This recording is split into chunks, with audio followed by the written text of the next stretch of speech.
ഹരേ കൃഷ്ണ കൃഷ്ണ കൃഷ്ണ ഹരേ ഹരേ, ഹരേ രാം രാം രാം ഹരേ ഹരേ. ഹരേ കൃഷ്ണ. എല്ലാ ഭക്തജനങ്ങൾക്കും ഇന്നത്തെ ശ്രീമദ് ഭാഗവത ചർച്ചയിലേക്ക് സ്വാഗതം. ഭക്തരെല്ലാവരും ലൈവിൽ വരുന്നവരെ നമുക്കൊരു കീർത്തനം ചെയ്യാം. ജയ രാധാ മാധവ ജയ കുഞ്ച ബിഹാരി, ജയ രാധാ മാധവ ജയ കുഞ്ച ബിഹാരി, जय गोपी जन वल्लभ, जय गोपी जन वल्लभ, जय गिरिवरधारी, जय गिरिवरधारी,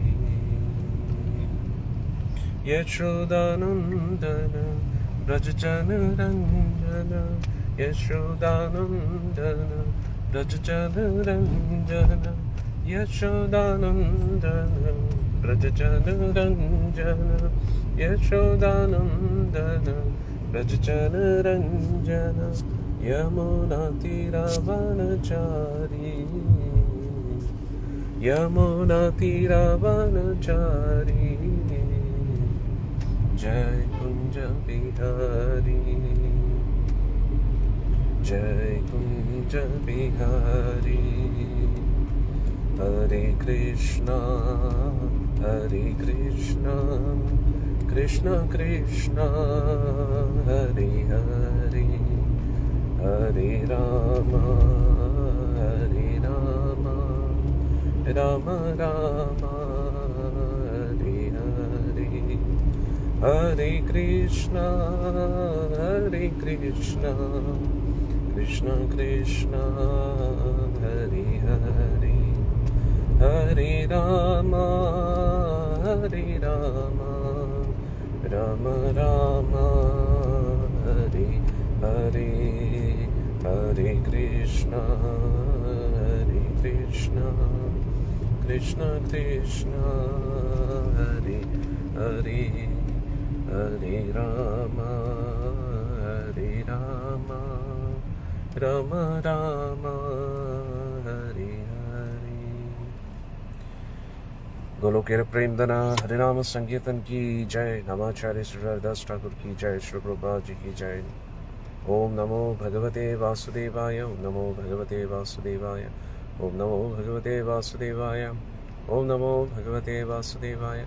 नारायणं नमस्कृत्यं नरं चैव नरोत्तमं देवीं सरस्वतीं व्यासं ततो जयमुदीरयेत्. अष्टप्रायेषु भद्रेषु नित्यं भागवत सेवया भगवती उत्तमश्लोके भक्तिर्भवति नैष्ठिकी. कृष्णाय वासुदेवाय देवकी नन्दनाय च नन्दगोपकुमाराय गोविन्दाय नमो नमः. ॐ अज्ञानतिमिरन्धस्य ज्ञानाञ्जनशलाकाय चक्षुरुन्मिलितं येन तस्मै श्रीगुरुवे नमः. श्रीचैतन्यमनोभीष्टं स्थापितं येन भूतले स्वयं रूपकदामह्यं ददाति स्वपदान्तिकं. वन्देऽहं श्रीगुरों श्रीयुतापदकमलं, श्रीगुरुं वैष्णवांश्च श्रीरूपं साग्रजातं सहगणरघुनाथान्वितं तं सजीवं साद्वैतं सावधूतं परिजनासहितं कृष्णचैतन्यदेवं श्रीराधा कृष्णपादान् सहगणललिता श्रीविशाखान्वितं च. ॐ विष्णुपादाय कृष्णपृष्ठाय भूतले श्रीमते जयपताकस्वामिनिति नामिने नमाचार्यपादाय हिताय कृपप्रदायिने गौरकथादामदाय भद्रग्रामतारिणे. नमो विष्णुपादाय कृष्णपृष्ठाय भूतले श्रीमते भक्तिवेदान्तस्वामिनिति नामिने. नमो विष्णुपादाय कृष्णपृष्ठाय भूतले श्रीमते भक्तिसिद्धान्त सरस्वतीति नामिने. श्रीवार्षभानवी देवी देताय कृपाब्दे कृष्णसम्बन्ध विज्ञान दायिनी प्रभुवे नमः. माधुर्योज्ज्वल प्रेमाढ्य श्रीरूपानुगभक्तिदा श्रीगौरकरुणाशक्ति विग्रहाय नमोस्तुते. नमस्ते गौरवाणी श्रीमूर्ते दीनतारिणे योगानुगविरदावसिद्धान्तद्वन्द्वहारिणे. नमो गौरकिशोराय साक्षात् वैराग्यमूर्तये विप्रलम्बरसाम्बोधे पादाम्बुजाय ते नमः. नमो भक्तिविनोदाय सच्चिदानन्दनामिने गौरशक्तिस्वरूपाय रूपानुगवराय ते गौराविर्भावभूमेस्त्वं निर्देष्टसज्जनप्रिय वैष्णवसर्वभौम श्रीजगन्नाथाय ते नमः। नमो महावदन्याय कृष्णप्रेमप्रदायते कृष्णाय कृष्णचैतन्यनामिने गुरुत्वसे नमः। पञ्चतत्त्वात्मकं कृष्णं भक्तरूपस्वरूपं भक्तावतारं भक्ताख्यं नमामि भक्तशक्तिकम्। हे कृष्णा करुणा सिन्धो दीनबन्धो जगत्पते गोपीश गोपिका कान्ता राधा कान्ता नमोस्तुते। जयतां सुरतो पङ्गौर्मम मन्दमतिर्गति तत्सर्वस्वपादाम्बोजो राधामदनमोहनो दिव्यवृन्दारण्यकल्पद्रुमदा श्रीमद्रत्नागार सिंहासनस्थो श्रीमद् राधा श्रीलगोविन्ददेवो प्रेष्ठालभे सेव्यमानो स्मरामि। श्रीमन्रासरसारम्भी वंशीवरत्तटस्थिता कर्षिर्वेणुस्वनेर्गोपीर्गोपीनाथश्रियस्तुना तप्तकाञ्चन गौराङ्गी राधे वृन्दावनेश्वरी वृषभानुसुते देवी प्रणमामि हरिप्रिये। जय श्रीकृष्ण चैतन्य प्रभु नित्यानन्द श्री अद्वैत गदाधर श्रीवासदि गौरभक्तवृन्द। हरे कृष्णा कृष्ण कृष्ण हरे हरे हरे राम राम राम हरे हरे। हरे कृष्ण कृष्ण कृष्ण हरे हरे हरे राम राम हरे हरे। मूकं करोति वाचालं पङ्गुं लङ्घयते गिरिं यत्कृपातमहं वन्दे श्रीगुरुं दीनतारिणं परमानन्दमाधवं श्रीचैतन्यमीश्वरम्। हरि ओं तत्सत्। ശ്രീമദ് ഭാഗവത്തിലെ 3-ാമത്തെ സ്കന്ധം 5-ാമത്തെ അധ്യായമാണ് നമ്മളിപ്പോൾ ചർച്ച ചെയ്തുകൊണ്ടിരിക്കുന്നത്. അന്നേരം വിതുരർ മൈത്രി ഋഷിയെ കാണുകയാണ്. മൈത്രി ഋഷി നമ്മൾ പഠിച്ചു വ്യാസമഹർഷിയുടെ നല്ലൊരു സുഹൃത്താണ്. അന്നേരം വിതുരർ ചോദിക്കുന്ന ചോദ്യങ്ങൾ ഇന്നലെ നമ്മൾ ചർച്ച ചെയ്തിരുന്നു. വിതുരർ വന്നിട്ട് പറഞ്ഞു, ഈ ലോകത്തിലുള്ള എല്ലാവരും സുഖത്തെ അന്വേഷിച്ചുകൊണ്ടുള്ള ഒരു യാത്രയിലാണ്. പക്ഷേ ആ സുഖത്തിൽ അവർ ഒരിക്കലും തൃപ്തിയാകുന്നുമില്ല. അതുകൂടാതെ ആ സുഖത്തിന് വേണ്ടി പരിശ്രമിക്കുമ്പോൾ അവർ ഒരുപാട് ക്ലേശങ്ങളും അനുഭവിക്കുന്നു. അവരുടെ ക്ലേശങ്ങൾ തീരുന്നുമില്ല. സുഖവും ക്ലേശവും ഇത് രണ്ടുമാണ് എല്ലാവരുടെയും ജീവിതത്തിലുള്ള സുഖവും ദുഃഖവും. അന്നേരം സുഖത്തിൽ തൃപ്തി വരുന്നുമില്ല, ദുഃഖത്തിനൊരു കുറവുമില്ല. ഇത് രണ്ടിൻ്റെയും ഇടയിൽപ്പെട്ട് കിടക്കുകയാണ്. ഇനി അതുകൂടാതെ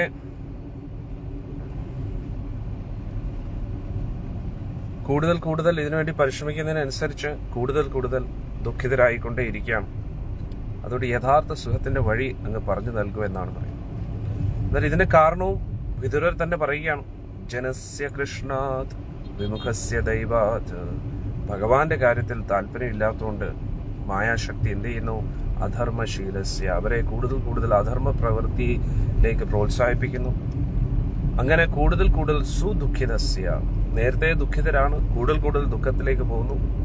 അങ്ങനെയുള്ള വ്യക്തികളോട് അനുഗ്രഹായേഹ, അങ്ങനെയുള്ള വ്യക്തികളോട് കാരുണ്യം കാണിക്കാൻ വേണ്ടി ചരന്തി നൂനം ഭൂതാനി ഭവ്യാനി ജനാർദ്ദനസ്യ. അന്നേരം ഭഗവാന്റെ പ്രകാരം ഭഗവാന്റെ നിമിത്തമായിട്ട് അങ്ങനെ ഭഗവാനെ കുറിച്ചുള്ള സന്ദേശം എത്തിക്കുന്ന വ്യക്തികൾ, ഇങ്ങനെ ദുഃഖിതരായിട്ടിരിക്കുന്ന വ്യക്തികളുടെ ജീവിതത്തിൽ ഭഗവാനെ കുറിച്ചുള്ള കാര്യങ്ങൾ പറഞ്ഞു നൽകുന്നു എന്നിവിടെ പറയുന്നു. ഇനി 4-ാമത്തെ ശ്ലോകം.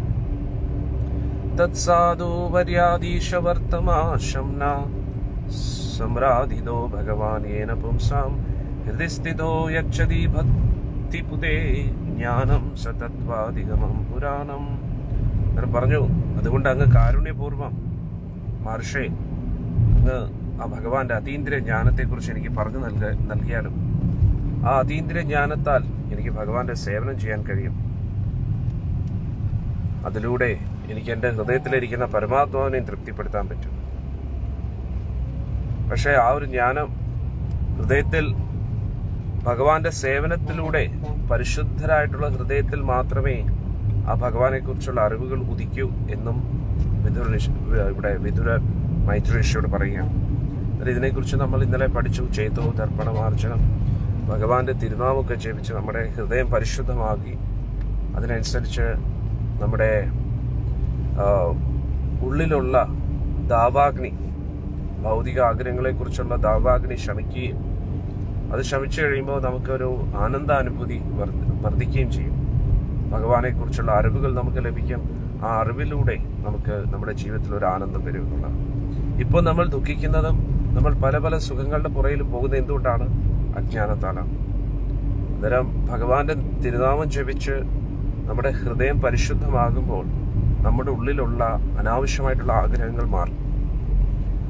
പലപ്പോഴും നമുക്ക് പല കാര്യങ്ങളും ശരിയായിട്ട് തോന്നും. പക്ഷെ ഭഗവാന്റെ നാമമൊക്കെ ജപിച്ച് നിത്യവും മുടങ്ങാതെ ഭഗവാന്റെ നാമം ജപിക്കുകയാണെങ്കിൽ അനാവശ്യ ആഗ്രഹങ്ങൾ നമ്മുടെ ഹൃദയത്തിൽ ഉദിക്കത്തില്ല. ആവശ്യമില്ലാത്ത ആഗ്രഹങ്ങൾ നമ്മുടെ ഹൃദയത്തിൽ നിന്ന് പോകുന്നതിനനുസരിച്ച് ഭഗവാനെ കുറിച്ചുള്ള അറിവുകൾ കൂടുതൽ കൂടുതൽ വരികയും ആ അറിവിന്റെ അടിസ്ഥാനത്തിൽ ഭഗവാനെ നമ്മൾ കൂടുതൽ തിരിച്ചറിയുകയും ചെയ്യും. അതിലൂടെയാണ് ആനന്ദം ലഭിക്കുന്നത്. ഇപ്പോൾ നമ്മൾ അജ്ഞാനത്തിലിരിക്കുന്നതുകൊണ്ട് ഭഗവാനെ അറിയുന്നില്ല.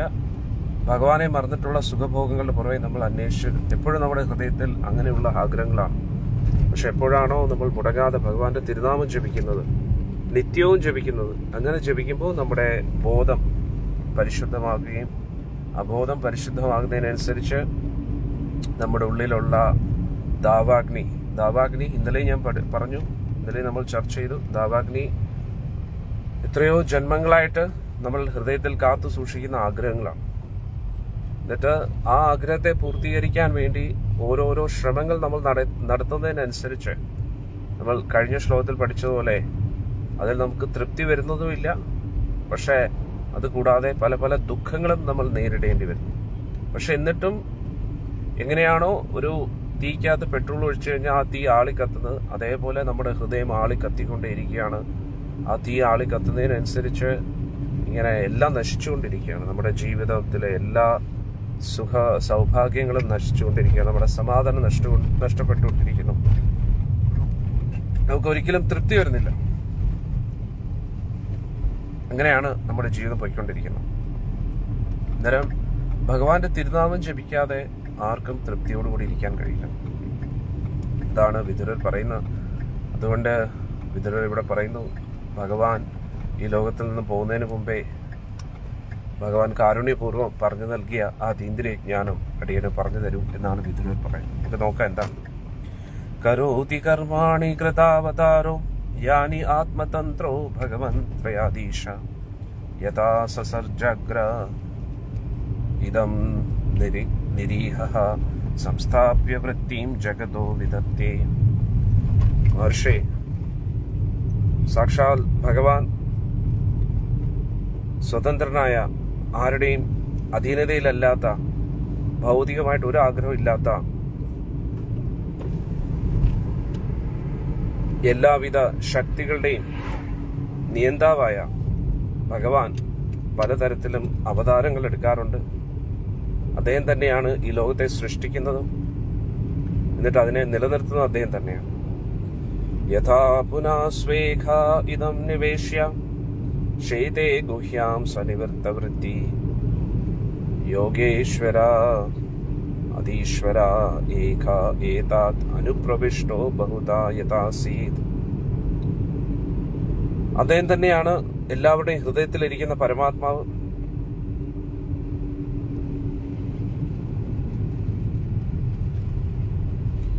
അദ്ദേഹത്തിൽ നിന്ന് തന്നെയാണ് എല്ലാ ജീവാത്മാക്കളും വരുന്നത്. പല പല യോനികളിൽ നമ്മൾ പ്രവേശിക്കുന്നു. 84 ദശലക്ഷം ജീവിവർഗങ്ങളുണ്ട്. ഇതിലൂടെ എല്ലാം നമ്മൾ കടന്നു പോകുന്നു. അതിന്റെ നിലനിൽപ്പിന് വേണ്ടി അദ്ദേഹത്തിന് സ്വയം ഒന്നും ചെയ്യേണ്ടി വരുന്നില്ല. അദ്ദേഹത്തിന്റെ ശക്തിയാൽ തന്നെ അതൊക്കെ നിലനിർത്തിക്കൊണ്ട് പോവുകയാണ്. അദ്ദേഹം തന്നെയാണ് എല്ലാ സിദ്ധികളുടെയും ഉറവിടം. അദ്ദേഹം തന്നെയാണ് ഈ പ്രപഞ്ചത്തിലുള്ള എല്ലാത്തിന്റെയും ഉടയം. അദ്ദേഹം ഇതിൽ നിന്നെല്ലാം സാധാരണ വ്യക്തികളിൽ നിന്ന് അദ്ദേഹം വേറിട്ട് നിൽക്കുന്നു എന്നും പറയുന്നു. ക്രീഡാൻ വിദ്യതേ ദ്വിജഗോ സുരാനാം ക്ഷേമായ കർമാണി അവതാരഭേദൈ മനോനോ തൃപ്യതി അഭീഷണ്വതാം ന ശുശ്ലോകമൗലേശ്ചരിതാമൃതാനി. നേരത്തെ ശ്ലോകത്തിൽ പറഞ്ഞതുപോലെ ഭഗവാനാണ് ഇതെല്ലാം സൃഷ്ടിച്ചത്, ഭഗവാനാണ് ഇതിനെല്ലാം നിലനിർത്തുന്നത്.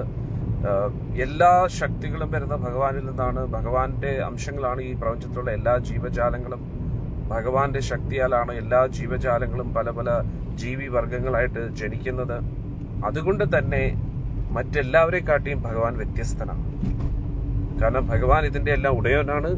അദ്ദേഹത്തെ ആശ്രയിച്ചിട്ടാണ് നമ്മളെല്ലാവരും ഇരിക്കുന്നത്. നമ്മളെ ആശ്രയിച്ചിട്ട് അദ്ദേഹമല്ല. അതുകൊണ്ട് തന്നെ അദ്ദേഹം വ്യത്യസ്തനാണ് എന്നിവിടെ എടുത്തു പറയുന്നു കഴിഞ്ഞ ശ്ലോകത്തിൽ. ഇതാര് ആരോട് പറയുന്നു?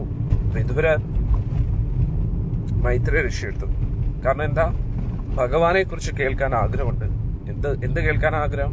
ഭഗവാൻ ഈ ലോകത്തിൽ നിന്ന് പോകുന്നതിന് മുമ്പായിട്ട്, അതായത് ഭഗവാന്റെ ലീലകളൊക്കെ കഴിഞ്ഞതിന് ശേഷം ഭഗവാൻ ഈ ലോകത്തിൽ നിന്ന് പോയപ്പോൾ ഉദ്ധവർ പറഞ്ഞിരുന്നല്ലോ, അതായത് അങ്ങേക്ക് വേണ്ടി കുറച്ച് കാര്യങ്ങൾ പറഞ്ഞു നൽകിയിരുന്നു.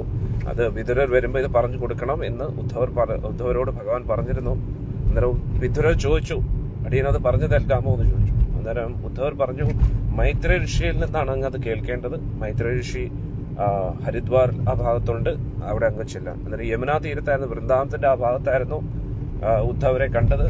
ഇനി അവിടെ നിന്നും അദ്ദേഹം നേരെ ഹരിദ്വാറിലെ ആ ഭാഗത്തേക്ക് പോവുകയാണ്. അവിടെ വെച്ചാണ് മൈത്രേയ ഋഷിയെ കാണുന്നത്.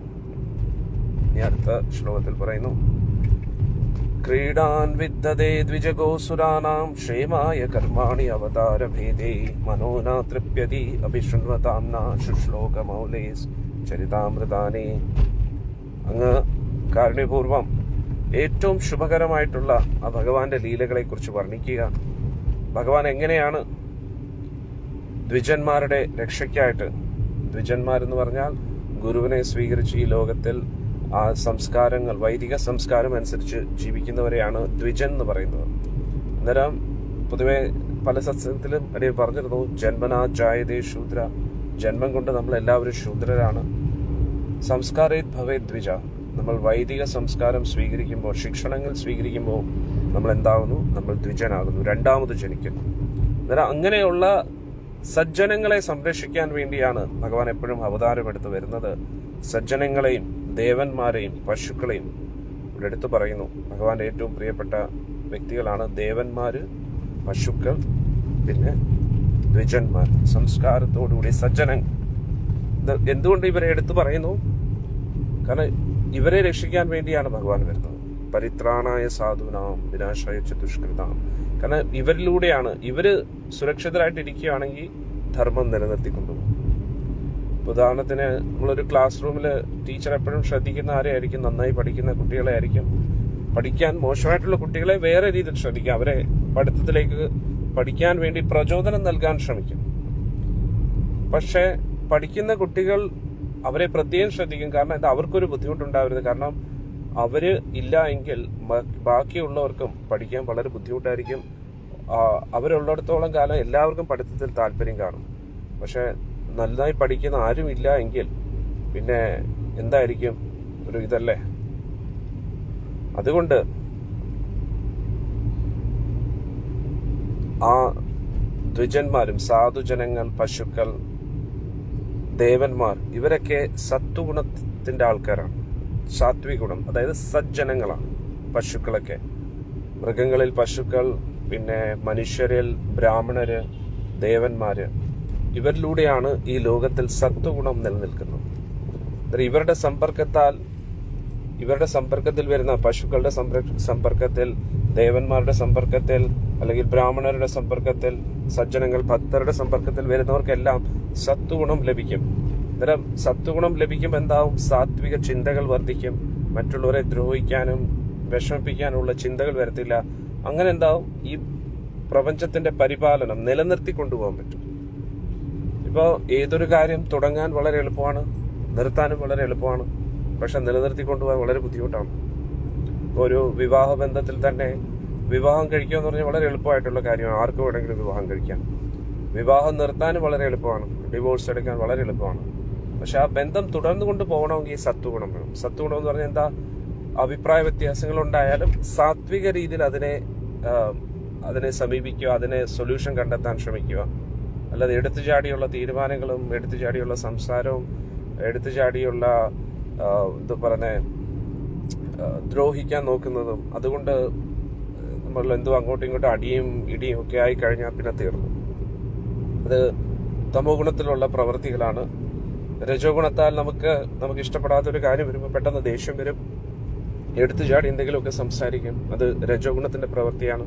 തമോ ഗുണത്തിലാണെങ്കിൽ നമ്മൾ ദേഷ്യം മാത്രം വരികയല്ല, കൈകാല് ഉയർത്തി അടിക്കാൻ നോക്കും മുന്നിലുള്ള വ്യക്തിയെ. അവരെ വളരെ ഹീനമായിട്ടുള്ള രീതിയിൽ അവരെ ദ്രോഹിക്കാൻ ശ്രമിക്കും. ഇതെല്ലാം തമോ ഗുണത്തിന്റെയാണ്. അന്നേരം അതിലൂടെ എന്താവും? ബന്ധം എന്നേക്കും തകരാറാവുകയാണ്. രജോ ഗുണത്താലും തമോ ഗുണത്താലും, രജോ ഗുണത്താൽ അങ്ങോട്ടും ഇങ്ങോട്ടും മാനസികമായിട്ട് വിഷമിപ്പിക്കും, തമോ ഗുണത്താൽ ശാരീരികമായിട്ട് വരെ ദ്രോഹിക്കുന്നുണ്ട്. ഒരു മുന്നിലുള്ള വ്യക്തിയുടെ ജീവൻ വരെ പോകാൻ ഉള്ള സാധ്യതയുണ്ട്. അന്നേരം ഇതാണ് രജോ ഗുണത്തിന്റെയും തമോ ഗുണത്തിന്റെയും പ്രശ്നം. അന്നേരം ഏതൊരു കാര്യം നിലനിർത്തി കൊണ്ടുപോകണമെങ്കിലും സാത്വിക ഗുണം വേണം, സത്വഗുണം വേണം. അന്നേരം ആ സത്വഗുണത്തിന്റെ പ്രധാന സ്രോതസ് എന്ന് പറഞ്ഞാൽ സജ്ജനങ്ങൾ, ഭഗവാന്റെ ഭക്തര്, പിന്നെ പശുക്കൾ, പിന്നെ ദേവന്മാർ. പക്ഷെ ഇന്ന് ഏറ്റവും കൂടുതൽ ദ്രോഹിക്കപ്പെടുന്നത് ഇവരെ തന്നെയാണ്. സജ്ജനങ്ങളെ ആരും പ്രോത്സാഹിപ്പിക്കാറില്ല.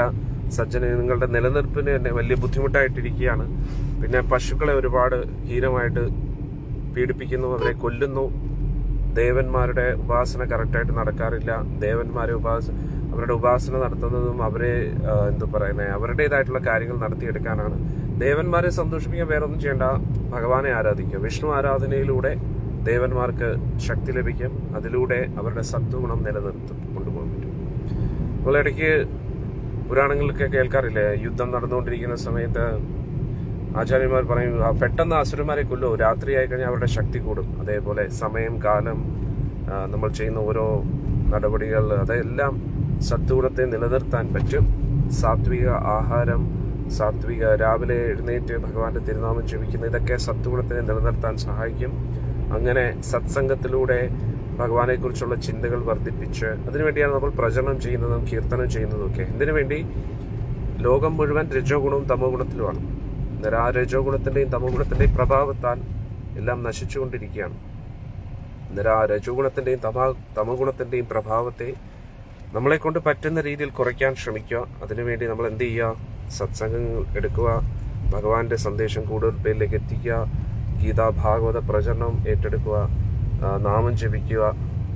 അങ്ങനെ ഒരുപാട് കാര്യങ്ങൾ നമ്മൾ ചെയ്യേണ്ടതായിട്ടുണ്ട്. അതാണ് നമ്മളിപ്പോൾ ഓരോരോ സ്ഥലങ്ങളിലായിട്ട് ഇങ്ങനെ യാത്ര ചെയ്യുന്നതൊക്കെ അല്ലേ. എന്നിട്ടിപ്പോൾ ഭക്തരോട് ഞാൻ അഭ്യർത്ഥിക്കുന്നുണ്ട്, ഗുരുവായൂരിലൊക്കെ വന്ന് കീർത്തനവും അതൊക്കെ ചെയ്ത് മുന്നോട്ട് കാര്യങ്ങൾ കൊണ്ടുപോകാം. എല്ലാവരും ആക്റ്റീവായിട്ട് പാർട്ടിസിപ്പേറ്റ് ചെയ്യണം. അന്നേരം കാരണം നമ്മൾ ഒറ്റയ്ക്ക് ഭഗവാന്റെ നാമമൊക്കെ ജപിക്കുന്നത് വളരെ ഉത്തമമാണ്. പക്ഷേ അതിനോടൊപ്പം തന്നെ പ്രചരണവും അതൊക്കെ മുന്നോട്ട് കൊണ്ടുപോവുകയാണെങ്കിൽ നമുക്ക് സത്വഗുണത്തെ നിലനിർത്താൻ പറ്റും. അതിലൂടെ നമ്മൾ ഈ ലോകത്തിന് വേണ്ടി ചെയ്യുന്ന ഏറ്റവും വലിയ നന്മയാണ്. അതിൽ ഭഗവാൻ വളരെയധികം സന്തോഷിക്കും. ഭഗവാൻ സന്തോഷിപ്പിക്കുമ്പോൾ നമ്മുടെ നിലനിൽപ്പിനും ഒരു ബുദ്ധിമുട്ടുണ്ടാവത്തില്ല. കാരണം നമ്മൾ ഇങ്ങനെ ഈ കാര്യങ്ങളെല്ലാം ചെയ്തുകൊണ്ട് നമ്മൾ എന്താണ് ചെയ്യുന്നത്? ലോകത്തിന് വേണ്ടി വലിയൊരു നന്മയാണ് ചെയ്യുന്നത്. അതുകൊണ്ട് തന്നെ ഭഗവാൻ നമ്മുടെ കാര്യവും നമുക്ക് ആവശ്യമുള്ള കാര്യങ്ങളൊക്കെ ഭഗവാൻ, അതിനുവേണ്ടിയുള്ള എല്ലാ കാര്യങ്ങളും ഭഗവാൻ നോക്കും. അതായത് ഇപ്പോൾ ഒരു ഗവൺമെന്റിന് വേണ്ടി പ്രവർത്തിക്കുന്ന ഒരു ഗവൺമെന്റ് ഉദ്യോഗസ്ഥന്റെ സ്വന്തം കാര്യത്തിനെ കുറിച്ച് അദ്ദേഹത്തിന് ചിന്തിക്കേണ്ട ആവശ്യമില്ല. നല്ലൊരു പോസ്റ്റിലിരിക്കുന്ന ഗവൺമെന്റ് ഉദ്യോഗസ്ഥൻ ഗവൺമെന്റിന് വേണ്ടി ഒരുപാട് ഉത്തരവാദിത്തങ്ങൾ എടുക്കുന്നു, ഒരു മിലിറ്ററി ഇന്റലിജൻസിൽ പ്രവർത്തിക്കുന്നു, അല്ലെങ്കിൽ എന്തെങ്കിലും വളരെ പ്രധാനപ്പെട്ട ഒരു സ്ഥാനം നിർവഹിക്കുകയാണെങ്കിൽ ആ വ്യക്തിയുടെ പേഴ്സണൽ കാര്യങ്ങൾക്ക് വേണ്ടി അധികം ആൾക്ക് ബുദ്ധിമുട്ടേണ്ടി വരത്തില്ല. അതെല്ലാം ഗവൺമെന്റ് ഏറ്റെടുക്കും. അതേപോലെ ഈ പ്രപഞ്ചം മുഴുവൻ ഭഗവാന്റെ അധീനതയിലാണ്. ഭഗവാനാണ് ഇതിന്റെ മുഴുവൻ ആധാരം. അന്നേരം ഇവിടെ അത് തന്നെയാണ് പറയുന്നത്. വിതുരൻ ഭഗവാൻ ദ്വിജന്മാരെയും പശുക്കളെയും ദേവന്മാരെയും സംരക്ഷിക്കാൻ വേണ്ടിയാണ് ഭഗവാൻ പല അവതാരങ്ങളും എടുത്തു വരുന്നത്. അന്നേരം ഇവിടെ പറയുന്ന വിതുരൻ ഭഗവാനെ കുറിച്ച് എത്ര കേട്ടാലും നമുക്ക് മതിയാവുന്നില്ല എന്നാണ്. അന്നേരം നമ്മൾ ഒരുപക്ഷെ ആ ഒരു അവസ്ഥയിലേക്ക് എത്തിക്കാണത്തില്ല. കുറച്ചൊക്കെ ആയിരിക്കാം, പക്ഷെ പരിപൂർണമായിട്ടായിരിക്കത്തില്ല. നമുക്ക് കൂടുതലും ഭൗതിക വിഷയത്തിലായിരിക്കും താല്പര്യം. അതെന്തുകൊണ്ടാണ്? നമ്മുടെ ഹൃദയം പരിശുദ്ധമായിട്ടില്ല. അതാണ് നമ്മൾ മനസ്സിലാക്കുന്നത്. നമ്മൾ ഭഗവാന്റെ തിരുനാമം ജപിച്ച് ഇന്നലെ ചർച്ച ചെയ്തതുപോലെ ചേതോ ദർപ്പണമാർജനം, നമ്മുടെ ചിത്തം ശുദ്ധമാണ്. നമ്മുടെ ബോധം പരിശുദ്ധമായെങ്കിൽ മാത്രമേ ഇതൊക്കെ നടക്കൂ. നാമം ജപിക്കാതെ ഒരു രക്ഷയില്ല. വീണ്ടും വീണ്ടും നമ്മൾ നാമജപത്തെക്കുറിച്ച് പറയുന്നത് എന്തുകൊണ്ടാണ്? കലിയുഗത്തിലെ ധർമ്മമാണ്. ഭഗവാന്റെ നാമം ജപിക്കാതെ നമ്മൾ എന്ത് ചെയ്തിട്ടും ഒരു കാര്യമില്ല. അതുകൊണ്ട് ശ്രദ്ധയോടുകൂടി നാമം ജപിച്ചാൽ തന്നെ നമ്മുടെ എല്ലാ പ്രശ്നങ്ങളും 100% പ്രശ്നങ്ങളും പരിഹരിക്കപ്പെടും. ഇതിലൊരു സംശയം വേണ്ട. അത് 8ാമത്തെ ശ്ലോകം. യേസ്തത്വഭേദേരധിലോകനാഥൗ ലോകാൻ അലോകാൻ സഹലോകപാലാൻ. പലപ്പോഴും ആൾക്കാർ പറയുന്നത് സമയമില്ല, ജപിക്കാൻ സമയമില്ല. അത് വെറും കള്ളത്തരമാണ്. മടിയാണ് മെയിൻ പ്രശ്നം. നമുക്ക് എല്ലാവർക്കും 24 മണിക്കൂറുണ്ട് ജപിക്കാൻ, ബാക്കി എല്ലാ കാര്യവും ചെയ്യാൻ സമയമുണ്ട്. പക്ഷെ നമുക്ക് ജപിക്കാൻ മാത്രം സമയമില്ല. ഒന്ന് ആലോചിച്ച് നോക്കണേ. നമുക്ക് 8 മണിക്കൂറുണ്ട് ജപിക്കാൻ. ആ 8 മണിക്കൂറിൽ ഒരു 2 മണിക്കൂറെങ്കിലും, നമ്മൾ പല പ്രാവശ്യവും ചർച്ച ചെയ്താണ്, 24 മണിക്കൂർ മൊത്തത്തിൽ നമുക്കുണ്ട്. അതിൽ 8 മണിക്കൂർ ജോലിക്ക് വേണ്ടി നമ്മൾ മാറ്റിവെച്ചാലും, 8 മണിക്കൂർ നമ്മുടെ ഉറക്കം, ഭക്ഷണം, അതിന് നമ്മുടെ ശരീരത്തിൻ്റെ ഇതിനു വേണ്ടി മാറ്റിവെച്ചാലും ബാക്കി 8 മണിക്കൂർ നമുക്കുണ്ട്. എന്നാലും ഒന്ന് ആലോചിച്ച് നോക്കൂ, കുറഞ്ഞതൊരു 8 മണിക്കൂർ നമ്മൾ പാഴാക്കി കളയുകയാണ്. അവിടെ ഇവിടെയും നിന്നും വാചകം അടിച്ചും ഇതുമില്ല, നിരർത്ഥകമായിട്ടുള്ള റിസൾട്ട് ഇല്ലാത്ത കാര്യത്തിന് വേണ്ടി കുറഞ്ഞത് 8 മണിക്കൂറെങ്കിലും നമ്മൾ പോകുന്നുണ്ട്. ആ 8 മണിക്കൂർ സദുപയോഗം ചെയ്യാൻ പറ്റും ഭഗവാന്റെ നാമം ജപിച്ചാൽ. നല്ലപോലെ പ്ലാൻ ചെയ്ത ഒരു 64 മാലയെങ്കിലും നമുക്ക് കുറഞ്ഞത് എന്നും ജപിക്കാൻ പറ്റും. 64 മാല ജപിക്കാൻ പറ്റിയില്ലെങ്കിലും കുറഞ്ഞ പക്ഷം ഒരു 16 മാലയെങ്കിലും ശ്രദ്ധയോടുകൂടി ജപിക്കാൻ പറ്റിയില്ലെങ്കിൽ, അതും മറ്റു കാര്യങ്ങളോടൊപ്പം അല്ല, ജപിക്കാൻ വേണ്ടി നമ്മൾ സമയം കണ്ടെത്തണം. കാരണം ബാക്കിയുള്ള എല്ലാ കാര്യത്തിനോടൊപ്പം ജപിക്കുമ്പോൾ അത് കംപ്ലീറ്റ് ഒരു ജപമല്ല. അതിൻ്റെ അർത്ഥം നമ്മൾ ജപത്തെ വളരെ നിസ്സാരമായിട്ട് കാണുന്നു എന്നാണ്. ജപിക്കാൻ വേണ്ടി മാത്രം നമ്മൾ സമയം കണ്ടെത്തണം. അത് വളരെ ഇമ്പോർട്ടൻ്റ് ആണ്. അതിനുവേണ്ടി നമ്മൾ സമയം കണ്ടെത്തിയില്ലെങ്കിൽ അതിൻ്റെ അർത്ഥം നമ്മൾ ജപത്തിന് അത്രയും പ്രാധാന്യത കൊടുക്കുന്നില്ല എന്നാണ്. ജപത്തിന് പ്രാധാന്യത കൊടുക്കുന്നില്ല എന്നതിൻ്റെ അർത്ഥം ഭഗവാന് പ്രാധാന്യത കൊടുക്കുന്നില്ല എന്നാണ്. കാരണം കലിയുഗത്തിൽ ഭഗവാന്റെ ഒരു അവതാരമാണ് ഹരേ കൃഷ്ണ മഹാമന്ത്രം. ഭഗവാനും ഭഗവാന്റെ നാമവുമായിട്ട് വ്യത്യാസമില്ല. അന്നേരം നമ്മൾ കേൾക്കുന്നു, ഈ കലിയുഗത്തിൽ തന്നെ ചൈതന്യ മഹാപ്രഭു, ഗുരുവായൂരപ്പൻ ചൈതന്യ മഹാപ്രഭുവായിട്ട് വന്നു. അതിനു മുമ്പേ ദ്വാപര യുഗത്തിൽ ഭഗവാൻ സ്വയം വന്നു. അതിനു മുമ്പേ ത്രേതായുഗത്തിൽ ശ്രീരാമസ്വാമിയായിട്ട് വന്നു, അല്ലെ, നരസിംഹമായിട്ടും വരാഹുമായിട്ടും. അന്നേരം ആ സമയത്ത് നമ്മൾ ഭഗവാന്റെ മുമ്പിൽ ഇരിക്കുകയാണെന്ന് ഇരിക്കട്ടെ, എന്നിട്ടും ഭഗവാനെ അവഗണിച്ചാൽ എങ്ങനെ ഇരിക്കും? അതൊക്കെ നമ്മുടെ കൺമുന്നിൽ ഭഗവാൻ വന്നു, നമ്മൾ ഭഗവാനെ അവഗണിച്ചാൽ എങ്ങനെ ഇരിക്കും? അതേപോലെയാണ് നാമജപത്തിൽ ശ്രദ്ധയില്ലാതിരിക്കുന്നത്. ഭഗവാനെ അവഗണിക്കുന്നതിന് തുല്യമാണ്. അന്നേരം പ്രത്യേകിച്ച് ഈ കലിയുഗത്തിൽ ഭഗവാന്റെ അവതാരമാണ് തിരുനാമജപം. അതുകൊണ്ട് നാമജപത്തിൽ നമ്മൾ എത്ര ശ്രദ്ധ കാണിക്കുന്നോ അത്രത്തോളം നമുക്ക് ഭഗവാനോട് സ്നേഹമുണ്ട് എന്ന് നമുക്ക് മനസ്സിലാക്കാൻ പറ്റും, ഭഗവാനും മനസ്സിലാക്കാൻ പറ്റും. അന്നേരം നമുക്ക് നാമജപത്തിൽ ശ്രദ്ധയില്ല, താല്പര്യമില്ല എങ്കിൽ അതിൻ്റെ അർത്ഥം നമുക്ക് ഭഗവാനോട് താല്പര്യമില്ല എന്ന് നമുക്കും മനസ്സിലാക്കാൻ പറ്റും, ഭഗവാനും മനസ്സിലാക്കാൻ പറ്റും. ഇനി നമുക്ക് ഭഗവാനോട് താല്പര്യമില്ല എങ്കിൽ പിന്നെ ഭഗവാൻ എന്തിനാണ് നമ്മളോട് താല്പര്യം കാണിക്കേണ്ടത്? വളരെ സിമ്പിളായിട്ടുള്ളൊരു കാര്യമില്ല. പിന്നെ നമ്മൾ ഭക്തരെന്ന് പറഞ്ഞ് നടക്കുന്നതൊക്കെ പിന്നെ വെറുതെ ആയിരിക്കും.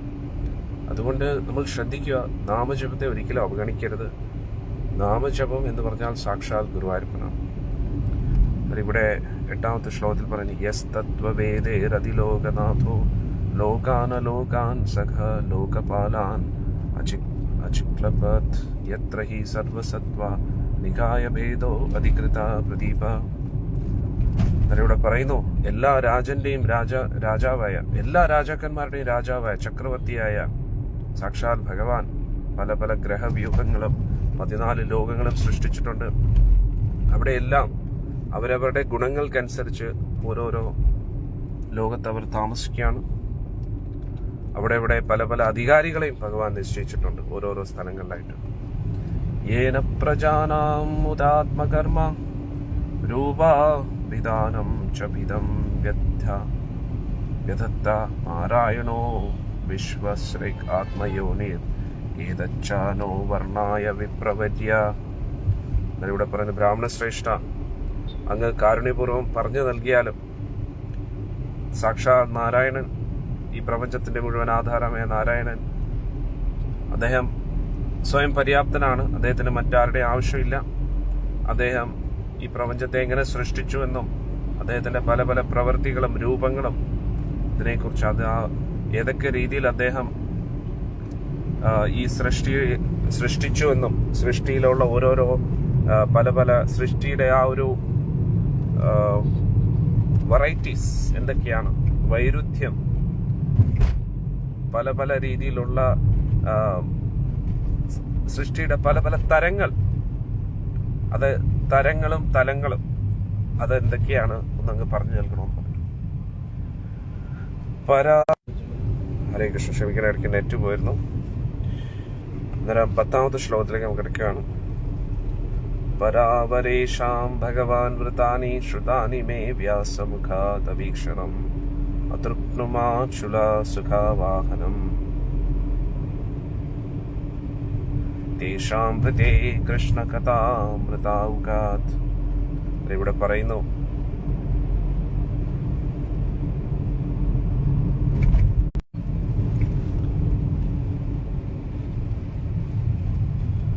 ഇവിടെ വിദുരർ പറയുന്നു, സാക്ഷാൽ വ്യാസമഹർഷിയിൽ നിന്നും മനുഷ്യജന്മത്തിന്റെ ഉയർന്ന കുലത്തെക്കുറിച്ചും താഴ്ന്ന കുലത്തെക്കുറിച്ചും ഞാൻ പഠിച്ചിരുന്നു. അന്നേരം എന്തിന്റെ അടിസ്ഥാനത്തിലാണ്? അവരവരുടെ ജീവിത രീതി, അല്ലെ? അന്നേരം നല്ല ഉയർന്ന കുലത്തിൽ ജനിച്ചിട്ടും താഴ്ന്ന രീതിയിലുള്ള പ്രവൃത്തികൾ ചെയ്യുന്ന വ്യക്തികൾ അവര് തീർച്ചയായിട്ടും താഴ്ന്ന കുലത്തിലുള്ള വ്യക്തിയാണ്. അന്നേരം ഇവിടെ നമ്മൾ പല പ്രാവശ്യവും പറഞ്ഞു, ലളിതമായിട്ടുള്ള ജീവിതവും ഉയർന്ന ചിന്താഗതി, ഉയർന്ന പ്രവൃത്തി, അതാണ് ഒരു വ്യക്തിയെ ഉയർത്തുന്നത്. അന്നേരം ഇവിടെ വിദുരർ പറയുന്നു. അന്നേരം ഇതെല്ലാം വിദുരർ ആരിൽ നിന്ന് കേൾക്കാൻ ആഗ്രഹിക്കുന്നു? മൈത്രേയ ഋഷിയിൽ നിന്ന്. കാരണം ഭഗവാൻ എന്തായാലും അതീന്ദ്രിയ ജ്ഞാനം പറഞ്ഞു കൊടുത്തു. അതിനോടൊപ്പം തന്നെ ഭഗവാനുമായിട്ട് ബന്ധപ്പെട്ട് ഈ സൃഷ്ടിയുടെ കാര്യങ്ങളൊന്ന് പറഞ്ഞു നൽകൂ എന്നാണ് ഇവിടെ പറയുന്നത്. അന്നേരം ഇവിടെ പറയുന്നു, മനുഷ്യരുടെ ഉയർന്ന ചിന്താഗതിയുള്ള വ്യക്തികളെയും താഴ്ന്ന രീതിയിലുള്ള വ്യക്തികളെ കുറിച്ചും ഞാൻ വ്യാസമഹർഷിയിൽ നിന്ന് കേട്ടു. പക്ഷെ അതൊക്കെ കേട്ടിട്ട് അതിലൊക്കെ എനിക്ക് തൃപ്തിയുണ്ട്. അവരെങ്ങനെയാണ് സന്തോഷിക്കുന്നത്? ഉയർന്ന ചിന്താഗതിയുള്ള വ്യക്തികളുടെ സന്തോഷം എന്താണ്? താഴ്ന്ന ചിന്താഗതിയുള്ള വ്യക്തികളുടെ സന്തോഷം എന്താ? ഇതൊക്കെ ഞാൻ പഠിച്ചു. പക്ഷേ വ്യാസമഹർഷിയിൽ നിന്നും ധർമ്മത്തെക്കുറിച്ചൊക്കെ പല കാര്യങ്ങൾ പഠിച്ചിട്ടുണ്ടെങ്കിലും, ഭരണത്തെക്കുറിച്ചും പല പല ജീവിത കാര്യങ്ങളെക്കുറിച്ചൊക്കെ പഠിച്ചിട്ടുണ്ടെങ്കിലും അതൊക്കെ എനിക്ക് കേട്ട് മടുത്തു. പക്ഷെ എനിക്കിനി കേൾക്കേണ്ടത് ഭഗവാനെ കുറിച്ചാണ്. കാരണം ഭഗവാനെ കുറിച്ച് എത്ര കേട്ടാലും എനിക്ക് മടുപ്പ് തോന്നത്തില്ല എന്നാണ് പറയുന്നത്. അന്നേരം ഇവിടെ തീർച്ചയായിട്ടും മൈത്രേയ ഋഷിയെടുത്ത് വിദുരർ വന്നിട്ട് ആതീന്ദ്രിയ ജ്ഞാനത്തെക്കുറിച്ച് ചോദിച്ചപ്പോൾ മൈത്രേയ ഋഷി വിചാരിച്ചു കാണും, അങ്ങ് സാക്ഷാൽ യമധർമ്മനല്ലേ, അദ്ദേഹം അങ്ങേക്ക് അറിയാത്തതായിട്ട് എന്തെങ്കിലും ഉണ്ടോ? അന്നേരം ഇവിടെ അതൊക്കെ ഉദ്ദേശിച്ചിട്ടാണ് വിദുരർ പറയുന്നത്. എന്താണ്? ഉയർന്ന കുലത്തിലും താഴ്ന്ന കുലത്തിലും ഒക്കെ ഒരുപാട് ആൾക്കാരുണ്ട്. ഞാൻ പല പല കാര്യങ്ങൾ ഞാൻ കേട്ടിട്ടുണ്ട്, ധർമ്മത്തെക്കുറിച്ചും അതിനെക്കുറിച്ചൊക്കെ. പക്ഷെ എനിക്ക് ഇപ്പം കേൾക്കേണ്ടത് ഭഗവാനെ കുറിച്ചാണ്. ഭഗവാനെ കുറിച്ച് ഞാൻ എത്ര കേട്ടാലും മടുപ്പ് തോന്നത്തില്ല. കാതൃപ്നുയതീർത്ഥപാദോ അഭിധാനാത് സത്രേഷുവാ സുരഭിർ ഈദ്യമാനാത് യകർണനാദീം പുരുഷസ്യ യാഥോ ഭവപ്രദം ഗേഹരതീം ചിന്നതി.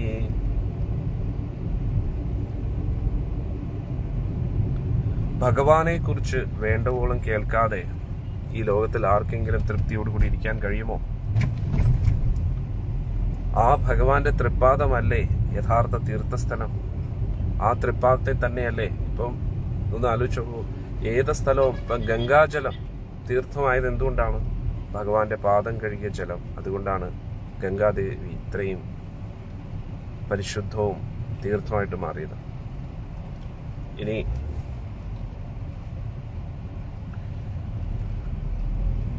വേറെ ഹരിദ്വാർ ആണെങ്കിലും വൃന്ദാവനമാണെങ്കിലും ഇവിടെ എല്ലാം ഭഗവാന്റെ തൃപ്പാദം പതിഞ്ഞ സ്ഥലങ്ങളാണ്.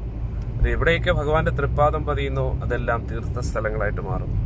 ഭഗവാന്റെ ഭക്തരും ഏറ്റവും കൂടുതൽ ആഗ്രഹിക്കുന്ന ഭഗവാന്റെ തൃപ്പാദത്തെ ഒന്ന് തൊടാൻ വേണ്ടിയാണ്. അതുകൊണ്ട് ഭഗവാന്റെ തൃപ്പാദമാണ് എല്ലാ തീർത്ഥ സ്ഥലങ്ങളുടെയും ആധാരം. ഇവിടെ പറയുന്നു, ഭഗവാന്റെ തൃപ്പാദമാണ് ഈ പ്രപഞ്ചത്തിലുള്ള എല്ലാ തീർത്ഥ സ്ഥലങ്ങളും ഒന്നിക്കുന്ന ഒരു സ്ഥലം. ആ തൃപ്പാദത്തെ തന്നെയാണ് എല്ലാ ഋഷിമാരും ഭക്തരും ഹൃദയത്തോട് ചേർത്ത് വയ്ക്കുന്നത്. അങ്ങനെയുള്ള വിഷയത്തെക്കുറിച്ച് കേൾക്കുന്നതോടും ഭഗവാന്റെ തൃപ്പാദവുമായിട്ട് ബന്ധപ്പെട്ട ആ ഒരു കാര്യങ്ങളെക്കുറിച്ച് കേൾക്കുന്നതോടും എന്താവും?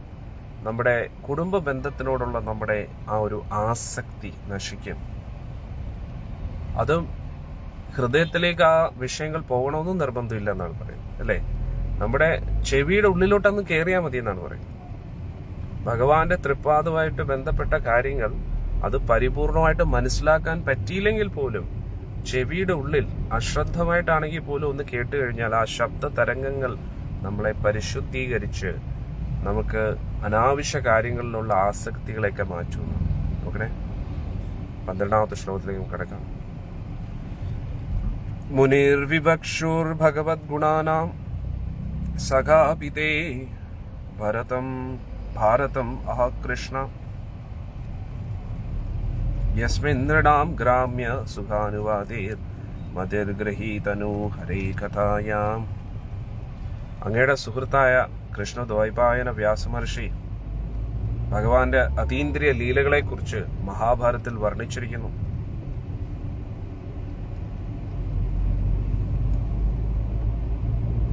പക്ഷെ അതിലൂടെ അദ്ദേഹം ഉദ്ദേശിച്ചിരിക്കുന്നത് പല പല ഭൗതിക വിഷയങ്ങളിലൂടെ ഭഗവാന്റെ കൃഷ്ണകഥയിലേക്ക് എത്തിക്കുക എന്നതാണ്.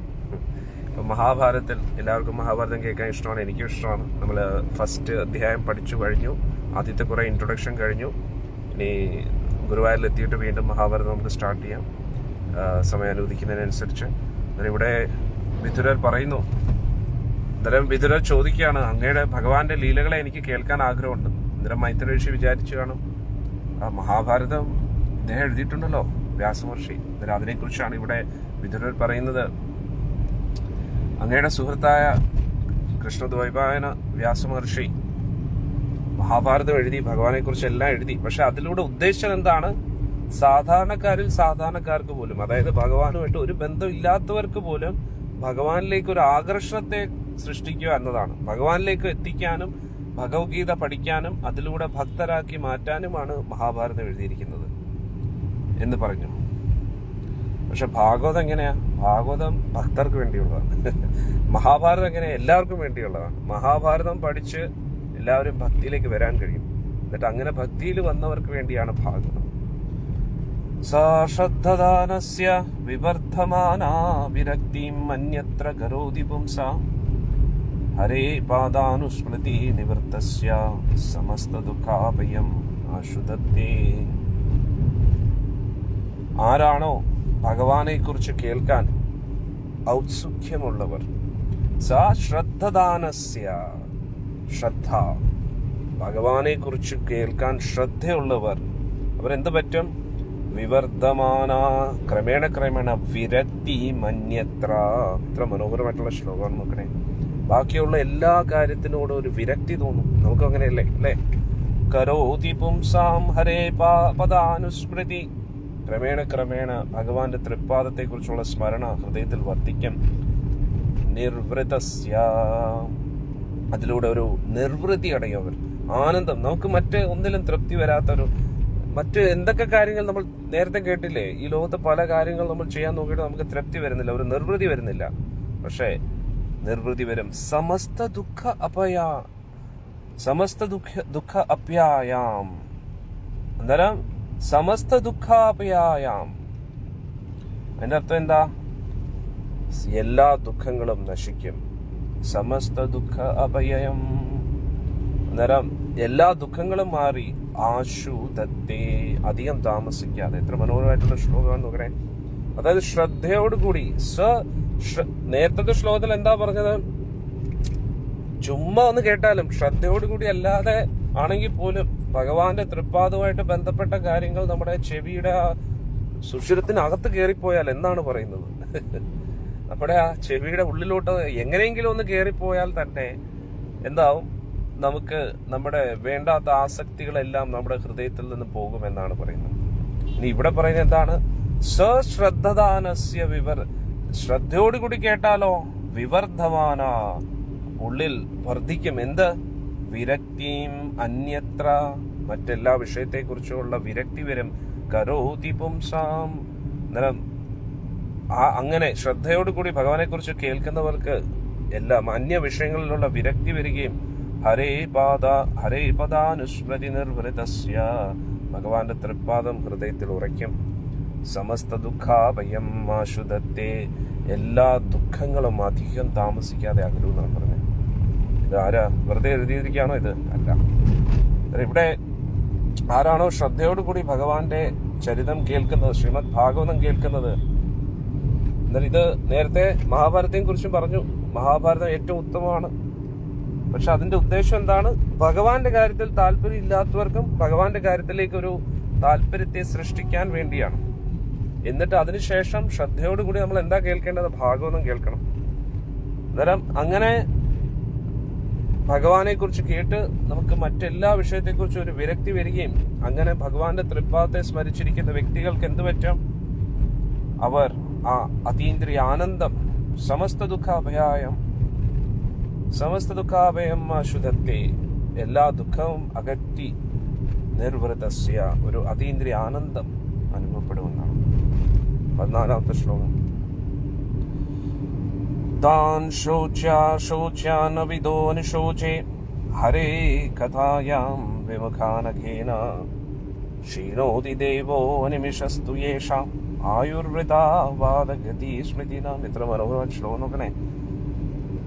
ആരാണോ അവരുടെ പാപകർമ്മങ്ങളാൽ നോക്കണേ ഭഗവാന്റെ അതീന്ദ്രിയ കാര്യത്തിൽ താല്പര്യമില്ലാത്തത്, ഭഗവാന്റെ ലീലകൾ കേൾക്കാൻ താല്പര്യമില്ലാത്തത്, മഹാഭാരതം, ഭാഗവതം അങ്ങനെയൊക്കെ, അവര് ഏറ്റവും ദയനീയ അവസ്ഥയാണ് അവരുടെ. എനിക്കും അവരോട് ദയ തോന്നുന്നു. എന്തുകൊണ്ട്? അവരുടെ ആയുസ് ഇങ്ങനെ നശിച്ചുകൊണ്ടിരിക്കുന്നു. കാലശക്തി അവരെ മരണത്തിലേക്ക് കൊണ്ടുപോയിക്കൊണ്ടേയിരിക്കുന്നു. അവർ പല രീതിയിലുള്ള ഊഹാപോഹങ്ങൾ പറയുന്നു. അവരെല്ലാവരും വിചാരിക്കുന്നു ഇതാണ് ജീവിതത്തിന്റെ ലക്ഷ്യം, അതാണ് ലക്ഷ്യമെന്ന്. പല പല ആചാരാനുഷ്ഠാനങ്ങളുടെ പുറകെ പോകുന്നു. പക്ഷെ യഥാർത്ഥ ലക്ഷ്യത്തെ അവർ മറന്നു പോകുന്നു. താൻ ശോച്യാൻ, അതായത് അങ്ങനെയുള്ള വ്യക്തികൾ ആര് ഏറ്റവും ദുഃഖിതരാണ്. എനിക്ക് അവരോട് ഒരുപാട് കാരുണ്യം തോന്നുന്നു. താൻ ശോച്യൻ അവിധ, അതായത് അബുദ്ധരായിട്ടുള്ള വ്യക്തികൾ, ബുദ്ധിയില്ലാത്ത വ്യക്തികൾ. അനുശോചേ, ഞാൻ ഒരുപാട് ദയ തോന്നുന്നു അവരോട്. ആരോട്? ഹരേ കഥായാം വിമുഖാൻ, ഹരികഥ കേൾക്കാൻ, ഭഗവാന്റെ കാര്യങ്ങൾ കേൾക്കാൻ താല്പര്യമില്ലാത്തവർ. എന്തുകൊണ്ട്? അഘേന, ഒരുപാട് പാപകർമ്മങ്ങൾ അവർ ചെയ്യുന്നു. അഘേന ക്ഷീണോതി ദേവോ അനിമിഷ, അവരുടെ ജീവിതം ഇങ്ങനെ തീർന്നുകൊണ്ടിരിക്കുന്നു. ക്ഷീണോതി ദേവോ അനിമിഷസ് തുയേഷാം. അന്നേരം കാലശക്തി, ഭഗവാന്റെ കാര്യത്തിൽ താല്പര്യമില്ലാത്തവരുടെ ആയുസ് ഇങ്ങനെ കുറഞ്ഞുകൊണ്ടേയിരിക്കുന്നു. അന്നേരം ഭഗവാന്റെ കാര്യങ്ങൾ കേൾക്കുന്നവർ മരിക്കത്തില്ല എന്നാണോ? മരിക്കും, പക്ഷെ അവർക്ക് ദീർഘായുസ് ഉണ്ടായിരിക്കും, ആയുരാരോഗ്യം ഉണ്ടായിരിക്കും, സ്വസ്ഥ. കാരണം അവർ അവരുടെ ശരീരത്തെ സദുപയോഗം ചെയ്യുന്നു. ഇനി അവർ ഈ ലോകത്തുനിന്ന് പോയാലും നേരെ ഭഗവാന്റെ അടുത്തേക്കാണ് പോകുന്നത്. പക്ഷെ അല്ലാത്തവർ ജീവിക്കുന്നു എന്നേ ഉള്ളൂ, പക്ഷെ മരിച്ചു ജീവിക്കുകയാണ്. അവരുടെ ജീവിതത്തിൽ സന്തോഷവും സമാധാനവും ഒന്നും കാണത്തില്ല. ക്ഷീണോതി ദേവോ നിമിഷസ്തു യേഷാം ആയുർവൃഥ, അവരുടെ ആയുസ് വെറുതെ പോവുകയാണ്. ആയുർവൃതാവാധ, പല പല വാദങ്ങളുടെ അവരുടെ സമയം പോവുകയാണ്. അല്ലെ, പുറത്തുള്ള ആൾക്കാർ നോക്കിക്കഴിഞ്ഞാൽ വാചം ഒടിച്ച് സമയം കളയുന്നുണ്ട്. നമ്മൾ നാമം ജപിക്കാൻ പറഞ്ഞ വേറെ എന്ത്? നാമം ജപിക്കുക, ഭഗവാനെ കുറിച്ച് പറയാന്ന് പറഞ്ഞാൽ മിണ്ടത്തില്ല, കേൾക്കത്തുമില്ല, ശ്രദ്ധയും കാണത്തില്ല. അല്ലാത്ത കാര്യങ്ങളാണെങ്കിലോ അപ്പുറത്തെ വീട്ടിലെക്കാരെയും ഈ വീട്ടിലെക്കാരെയും എന്താ ഒരു ഉത്സാഹം നോക്കണേ. ലോക കാര്യങ്ങൾ പറയാൻ ഭയങ്കര ഉത്സാഹമായിരിക്കും, നമ്മളെ കുറിച്ചൊക്കെ സ്വയം പൊക്കി പറയാനും ഭയങ്കര ഉത്സാഹമായിരിക്കും. പക്ഷെ ഭഗവാനെ കുറിച്ച് പറയാൻ ഒട്ടും താല്പര്യം കാണത്ത, വാചം അടിച്ചോണ്ടേയിരിക്കും. ആയുർവൃഥ വാദഗതി സ്മൃതിനാം. അന്നേരം ആവശ്യമില്ലാത്ത കാര്യങ്ങളെ കുറിച്ച് സംസാരിക്കാനും ആവശ്യമില്ലാത്ത കാര്യങ്ങൾ കേൾക്കാനും ഒരു ഉപയോഗവും ഇല്ലാത്ത ആചാരാനുഷ്ഠാനങ്ങൾ ചെയ്യാനും വലിയ ഉത്സാഹം കാണും. അങ്ങനെയുള്ളവരെ ഓർത്ത് വിതുരർ പറയുന്നു, ശോച്യൻ, ദുഃഖിതരിൽ വെച്ച് ഏറ്റവും ദുഃഖിതരാണ് അവർ. എനിക്ക് അവരോട് വലിയ ദയ തോന്നുന്നു. ഇത്രയും ഒരു ദയനീയ അവസ്ഥയിൽ ഈ ലോകത്ത് വേറെ ആരുമില്ലെന്ന് ഒന്ന് ആലോചിച്ച് നോക്കണേ. അന്നേരം നമ്മുടെ ജീവിതത്തിൽ നമ്മൾ മനസ്സിലാക്കുക, ഏറ്റവും വലിയ ദയനീയ അവസ്ഥ, ഏറ്റവും വലിയ ദരിദ്രവാസി എന്ന് പറഞ്ഞു കഴിഞ്ഞാൽ ഭഗവാന്റെ കാര്യത്തിൽ താല്പര്യമില്ലാത്തവരാണ്. സമ്പത്തോ അധികാരമോ അതൊന്നും അല്ല ഒരാളുടെ യഥാർത്ഥ ദാരിദ്ര്യം എന്ന് പറയുന്നത്. ഭഗവാന്റെ കാര്യത്തിൽ താല്പര്യമില്ലാത്ത വ്യക്തികൾ, അവരാണ് ഈ ലോകത്തിലെ ഏറ്റവും വലിയ, എന്തോ പറയുന്നേ, ചില വാക്കുകളുണ്ടല്ലോ, ഏറ്റവും വലിയ നാറി, ഈ ലോകത്തിലെ ഏറ്റവും വലിയ ചെറ്റ എന്ന് പറയുന്ന വ്യക്തി എന്ന് പറഞ്ഞു കഴിഞ്ഞാൽ ഇത്രയും നാണം കെട്ടൊരു വ്യക്തി ഈ ലോകത്ത് വേറെ ഇല്ലെന്നാണ് വിതുരർ ഇവിടെ പറയുന്നത്. തദസ്യ കൗശാരവ ശർമ്മധാതുർ ഹരേ കഥാം ഏവ കഥാ സുസാരം ഉദ്ധൃത്യ പുഷ്പേഭ്യ ഇവാർത്തബന്ധോ ശിവായന കീർത്തയാ തീർത്ഥകീർത്തേ. അതിലൂടെ പറയുന്നു, മൈത്രി ഋഷി, അങ്ങാണ് ദുഃഖിതരായിട്ടുള്ളവരുടെ ഏറ്റവും വലിയ സുഹൃത്ത്. ഭഗവാന്റെ മഹിമകൾ മാത്രമേ ഈ ഇങ്ങനെയുള്ള ദുഃഖിതരായിട്ടുള്ള വ്യക്തികൾക്ക് ഒരു സൗഭാഗ്യം കൊണ്ടുവരാൻ കഴിയൂ. അതുകൊണ്ട് എങ്ങനെയാണോ ഈ തേനീച്ച പല പല പുഷ്പങ്ങളിൽ നിന്നും തേൻ ശേഖരിക്കുന്നത്, അതിന്റെ ആ സാരാംശത്തെ ശേഖരിക്കുന്നത്, അതേപോലെ അങ്ങ് ഭഗവാനുമായിട്ട് ബന്ധപ്പെട്ട ഒരുപാട് കാര്യങ്ങൾ കേട്ടിരിക്കുന്നു. അതിന്റെ ഒരു ചുരുക്കമെങ്കിലും എനിക്ക് ഒന്ന് പറഞ്ഞു നൽകണം, എന്നോട് കാരുണ്യം കാണിക്കണം എന്ന് ഇവിടെ പറയുകയാണ്. സവിശ്വജന്മസ്ഥിതി സംയമാർത്ഥേ കൃതാവതാര പ്രഗ്രീത ശക്തി ചകാര കർമാണി അതിപുരുഷാണി ജ്ഞാനീശ്വര കീർത്തയാ താനി മയ്യം. അങ്ങ് കാരുണ്യപൂർവം ഭഗവാന്റെ അതിമനോഹരമായിട്ടുള്ള ലീലകളെ, അതീന്ദ്രിയ ലീലകളെ, ഈ പരമോന്നത ഭഗവാന്റെ ലീലകളെ വർണ്ണിച്ചാലും, സാക്ഷാൽ പരമദിവ്യോത്തര പുരുഷനായ ഭഗവാന്റെ ലീലകൾ വർണ്ണിച്ചാലും, അദ്ദേഹം പല പല അവതാരങ്ങൾ എടുത്ത് ഈ പ്രപഞ്ചത്തിന്റെ പരിപാലനത്തിന് വേണ്ടി ഒരുപാട് ലീലകൾ എടുത്തിട്ടുണ്ട്, ലീലകൾ ചെയ്തിട്ടുണ്ട്. അതെല്ലാം കാരുണ്യപൂർവ്വം വർണ്ണിക്കുമെന്ന് പറയുന്നു. ശ്രീശുക ഉവാച സയേവം ഭഗവാൻ പൃഷ്ട ക്ഷത്തരാ കൗശരാവോ മുനി പുംസാം നിശ്രേയസ്യാർത്ഥേന തമാഹ ബഹുമാനയൻ. ശുകബ്രഹ്മഋഷി പറഞ്ഞു, ഇതെല്ലാം കേട്ടപ്പോൾ ആ ഏറ്റവും മഹർഷി മൈത്ര ഋഷി വിദുരരെ എല്ലാവിധ ആദരവും കൊടുത്തതിന് ശേഷം വിദുരരുടെ അഭ്യർത്ഥന പ്രകാരം എല്ലാ ജനങ്ങളുടെയും നന്മയ്ക്കായിട്ട്, അല്ലെ, അന്ന് ആ വിദുരർ മൈത്ര ഋഷിയോട് ഈ ചോദ്യം ചോദിച്ചില്ലായിരുന്നുവെങ്കിൽ, മൈത്രേയ ഋഷി അത് പറഞ്ഞില്ലായിരുന്നുവെങ്കിൽ നമുക്കിതൊക്കെ കേൾക്കാൻ പറ്റുമോ? ഇല്ല. ഇനി ഭാഗവതം സത്യം പറഞ്ഞാൽ തുടങ്ങുകയാണ്. നമ്മൾ ഇതുവരെ കേട്ടതെല്ലാം ഒരു മുഖവരയാണ്, ഒരു ഇൻട്രൊഡക്ഷൻ പോലെയാണ്. ഇനിയാണ് യഥാർത്ഥത്തിൽ ഭാഗവതം ആരംഭിക്കുന്നത്. അന്നേരം 18ാമത്തെ ശ്ലോകത്തിൽ മൈത്ര ഋഷി പറയുന്നു, മൈത്രേയ ഉവാച സാധു പൃഷ്ടം ത്വയാ സാധു ലോകാൻ സാധ്വ അനുഗ്രഹനാഥ കീർത്തിം വിതൻവാത ലോകേ ആത്മാനോ അദോക്ഷജാത്മന. മൈത്ര ഋഷി പറയുന്നു, വിദുരരെ, അങ്ങേക്ക് എല്ലാ ജയവും ലഭിക്കട്ടെ, അങ്ങ് എന്നും കീർത്തിമാനായിരിക്കട്ടെ. കാരണം എന്താ, അങ്ങ് ഈ ലോകത്തിന്റെ നന്മയ്ക്കായിട്ട് ഏറ്റവും പരമോന്നത കാര്യമാണ് അങ്ങ് ചോദിച്ചിരിക്കുന്നത്. അങ്ങ് ഈ ചോദ്യം ചോദിച്ചതോടുകൂടി അങ്ങ് എന്നോടും കാരുണ്യം കാണിച്ചു, ഈ ലോകത്തിനോടും വലിയ കാരുണ്യം കാണിച്ചു. കാരണം എന്താ, ഭഗവാനെ കുറിച്ച് പറയുമ്പോൾ പറയുന്ന ആൾക്കും കേൾക്കുന്നവർക്കും എല്ലാവർക്കും സൗഭാഗ്യമാണ്. അന്നേരം എന്തുകൊണ്ടാണ് അങ്ങ് ഈ കാര്യം ചോദിച്ചത്? അങ്ങ് എപ്പോഴും ഭഗവത് സ്മരണയിൽ ഇരിക്കുന്ന വ്യക്തിയാണ്. അതുകൊണ്ടാണ് അങ്ങേക്ക് ഈ ചോദ്യം ചോദിക്കാൻ പറ്റിയത്. അതുകൊണ്ട് ഈ ചോദിച്ച ചോദ്യത്തിന് ഞാൻ ഒരുപാട് നന്ദി പറയുന്നു എന്ന് മൈത്ര ഋഷി പറയുന്നു.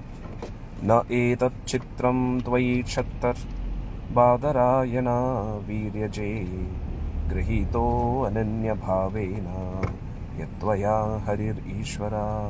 വിദുരരെ, അങ്ങ് ഭഗവാനെ കുറിച്ച് തന്നെ ചോദിക്കുന്നത് വലിയ അത്ഭുതമൊന്നുമില്ല. കാരണം അങ്ങ് എപ്പോഴും ഭഗവാന്റെ ഭക്തനാണ്. അങ്ങ് ജനിച്ചത് തന്നെ വ്യാസപുത്രനായിട്ടാണ്. സാക്ഷാൽ ഭഗവാന്റെ പുത്രനാണ് അങ്ങ്. അതുകൊണ്ട് ഇതിൽ വലിയ അത്ഭുതമൊന്നുമില്ല. മാന്ദവ്യാശാപാത് ഭഗവാൻ പ്രജോ സംയമാനോ യമ ഭ്രാതുക്ഷേത്രേ ഭുജിസ്യായാം ജാത സത്യവതി സുതാത്. പിന്നെ എനിക്കറിയാം അങ്ങ് സാധാരണ വ്യക്തിയല്ല. മാണ്ഡവ്യ ഋഷിയുടെ ശാപത്താൽ അങ്ങ് വന്ന സാക്ഷാൽ യമരാജനാണ്. സാക്ഷാൽ കാലിനാണ് മുന്നിരിക്കുന്നത്. അതായത് ഈ പ്രപഞ്ചത്തിന്റെ മുഴുവൻ നിയന്ത്രിക്കുന്ന എല്ലാവരെയും, വലിയ വലിയ കൊമ്പന്മാരെ പോലും കുത്തിപ്പിക്കുന്ന യമനാണ് എൻ്റെ മുമ്പിൽ ഇരിക്കുന്നതെന്നും എനിക്കറിയാം. സത്യവതി പുത്രനായിട്ട് അങ്ങ് സത്യവതി പുത്രനായ വ്യാസമഹർഷിയുടെ പുത്രനായിട്ട് വന്നിരിക്കുകയാണ്. അതുകൊണ്ട് എനിക്കതൊക്കെ അറിയാം. എന്നാലും അങ്ങ് ലോകത്തിനോട് കാരുണ്യം കാണിക്കാൻ വേണ്ടിയാണ് ഈ ഒരു ചോദ്യം ചോദിച്ചിരിക്കുന്നത്. മഹാത്മാ വിദുർ കി ജയ്, മൈത്ര ഋഷി കി ജയ്. ഇനി നമുക്ക് ഒരു മിനിറ്റ്.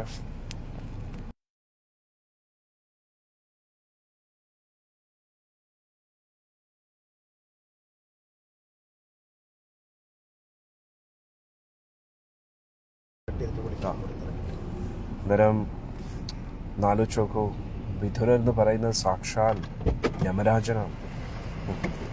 അന്നേരം വിതുരൻ, ആ യമരാജൻ കാരുണ്യപൂർവ്വം നമ്മുടെ ഈ ലോകത്ത് വന്നിരിക്കുകയാണ്.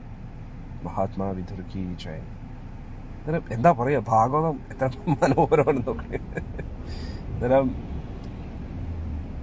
ഭാഗവത്തെ പോലെ ഇത്രയും മനോഹരമായിട്ട് വേറൊന്നുമില്ല.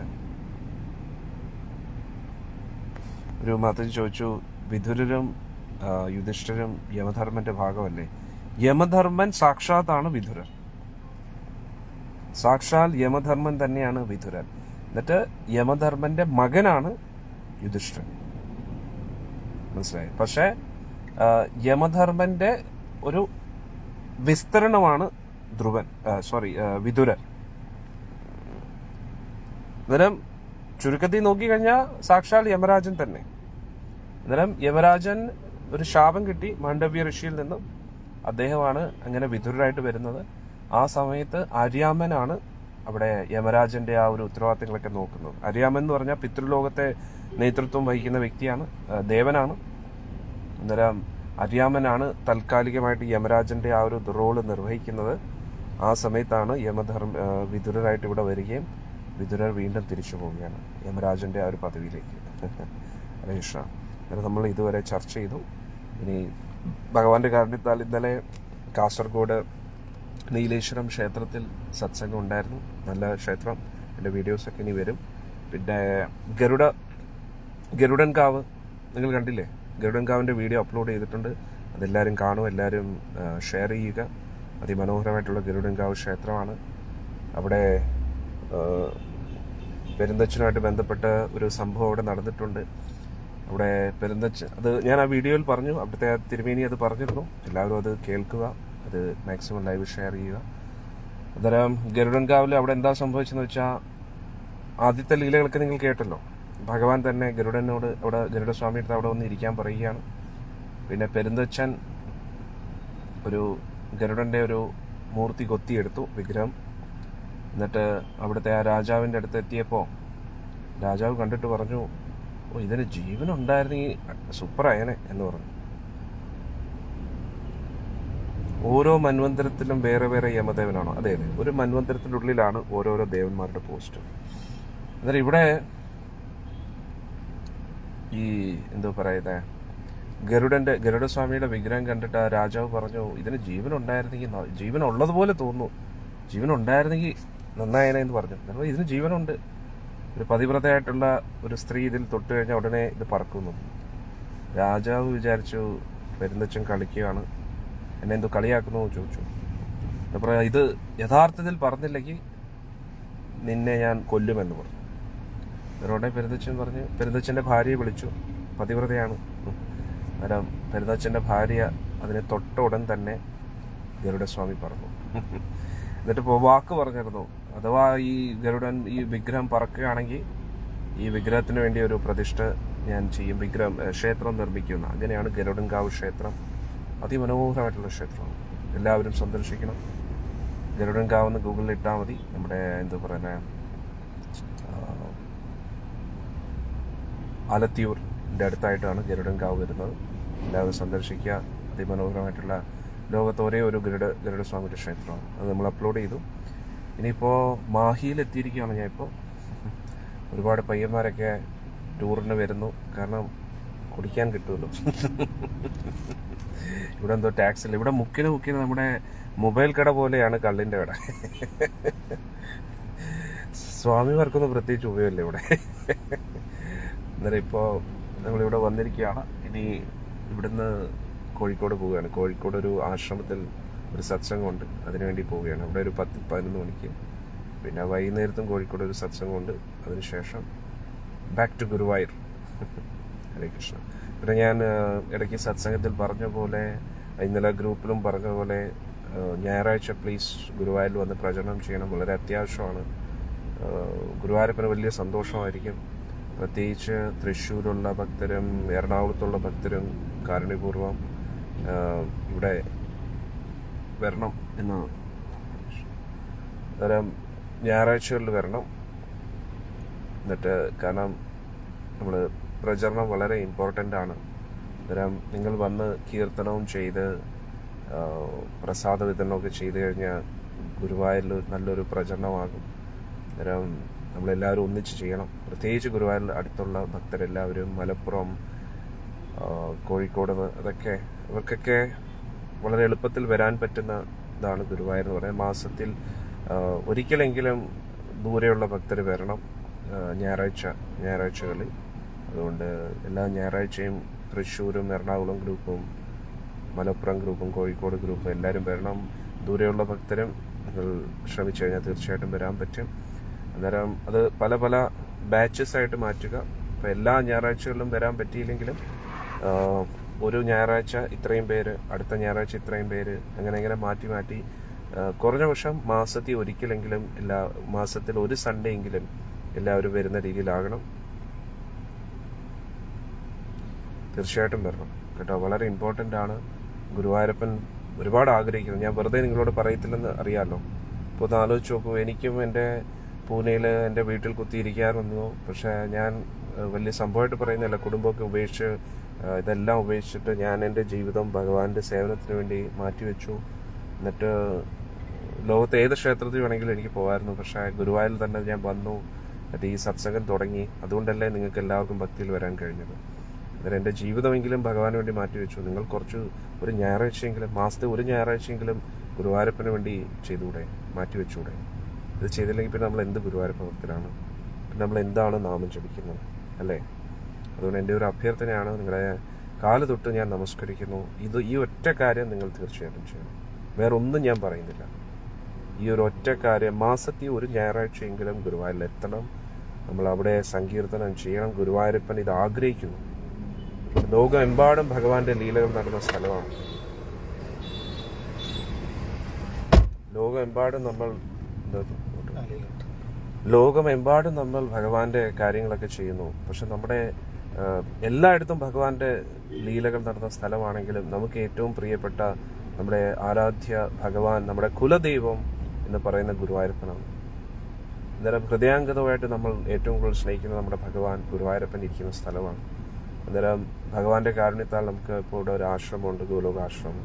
അന്നേരം നമ്മളെല്ലാവരും ഒത്തൊരുമിച്ച് പ്രചരണം ചെയ്യണം, സങ്കീർത്തനം ചെയ്യണം. ഇപ്പോൾ സത്യം പറഞ്ഞാൽ ഞാനും പല പല യാത്രകളിലാണ്, പ്രചരണം ചെയ്യുകയാണ്. ഇനി ഗുരുവായൂരിൽ എനിക്കും കീർത്തനം ചെയ്യാം. നമ്മുടെ സത്സംഗം തുടങ്ങിയത് തന്നെ ഞാൻ അവിടെ നടയുടെ മുമ്പിൽ കീർത്തനം ചെയ്തിട്ടാണ്. പക്ഷെ ഇനി നിങ്ങളാണ് ഇത് ചെയ്യേണ്ടത്. കാരണം ഒരു സ്വാമി ഒന്ന് ചെയ്യുമ്പോൾ അത് വലിയ കാര്യമില്ല. പക്ഷെ കുറച്ച് അമ്മമാർ ഒത്തുകൂടി നാമമൊക്കെ ജപിക്കും, വളരെ നന്നായിരിക്കും. അത് നടയുടെ അവിടെ ചെയ്യണമെന്നില്ല. ഇന്നലെ ഞാനും പ്രഭുജിയൊക്കെ സംസാരിക്കുമായിരുന്നു. ക്ഷേത്രത്തിന്റെ ഉള്ളിൽ ഗുരുവായൂരപ്പനെ കണ്ട് വടക്കേ നടയുടെ അവിടെ ഇരുന്ന്, നമ്മുടെ കുറൂരമ്മയുടെയൊക്കെ വിഗ്രഹം ഉണ്ടല്ലോ, അവിടെ ഇരുന്ന് എല്ലാവരും ഒരുമിച്ച് ഹരേ കൃഷ്ണമന്ത്രം ജപിക്കും. അപ്പോൾ ഉണ്ട്, എല്ലാവരും ചെയ്യുന്നുണ്ട്. പക്ഷെ അറിയാലോ, നമ്മുടെ സത്സംഗത്തിലുള്ള ഭക്തരെന്ന് പറഞ്ഞാൽ ഭൗതിക ആഗ്രഹങ്ങളൊന്നും ഇല്ലാതെ ഉണ്ടെങ്കിലും അതിലൊന്നും പ്രാധാന്യത കൊടുക്കാതെ ഭഗവാന്റെ സന്തോഷത്തിന് വേണ്ടി ജപിക്കുന്നവരാണ്. അങ്ങനെ എല്ലാവരും ഒത്തൊരുമിച്ച് സങ്കീർത്തനം ചെയ്യും.